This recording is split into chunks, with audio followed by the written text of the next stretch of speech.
My name is Kaura. Yuki Wada. Amber. Mary. Ashley Sorensen. Nicholas Darling. On Finch. My name is Kaura, and I've been traveling abroad since I was 3 years old. Because I started traveling abroad at such a young age, I wondered, does that have any impact on how I see the world now? And what about other people, not just me? Thinking about all of this led me to the question, how does traveling abroad at a young age influence a person's view of the world in later life? I knew the best way to answer this question would be to set up interviews with a variety of people to see if their view of the world differed based on if they traveled abroad at a young age or not. In order to keep continuity, I set guidelines. First and foremost, the person must have grown up in Western New York. Next, I set up 4 age categories with a minimum of 4 people for each age, all with a different traveling status. Then I made sure I asked every single person the same set of questions.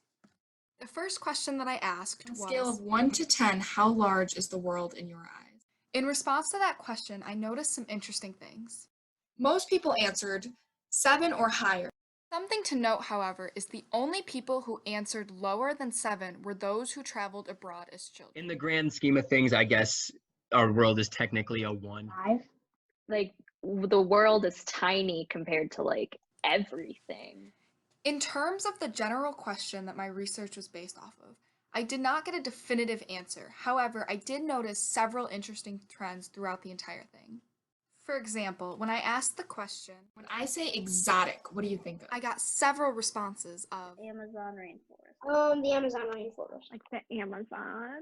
Amazons. Amazon rainforest. The rainforest. The Amazon rainforest. Here are some more interesting trends I noticed.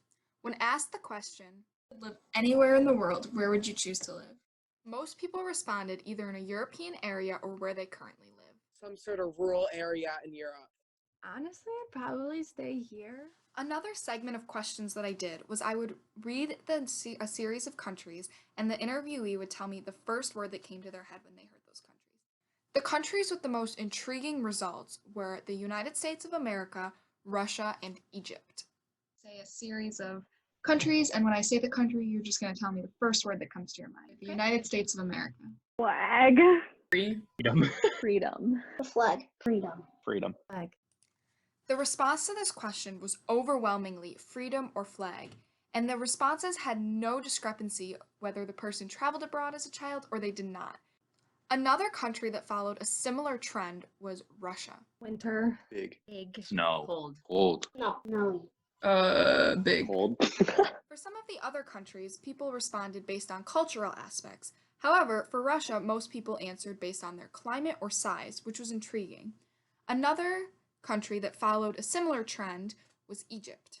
Pyramids. Pyramid. The pyramids. Pyramids. Pyramids. Pyramid. Pyramids. Pyramids. Pyramids. Woo! Pyramids. Pyramid. Pyramids.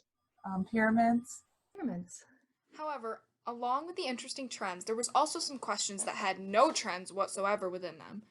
For example, when asked the question, where is the worst place on earth to you? Some people went a more philosophical route and said anywhere where they don't have friends or anywhere where they don't feel welcome, whereas some people took a more direct and said countries or cities or states.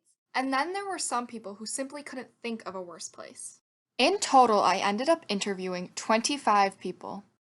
I would like to thank JCC for allowing me this opportunity, Mr. Perry for facilitating this, and every single person that I interviewed. I wouldn't have been able to do it without your responses. I had fun, and while I didn't get a definitive answer to does traveling abroad at a young age impact a person in later life, I did learn a lot about myself and about every single person I interviewed. Bye.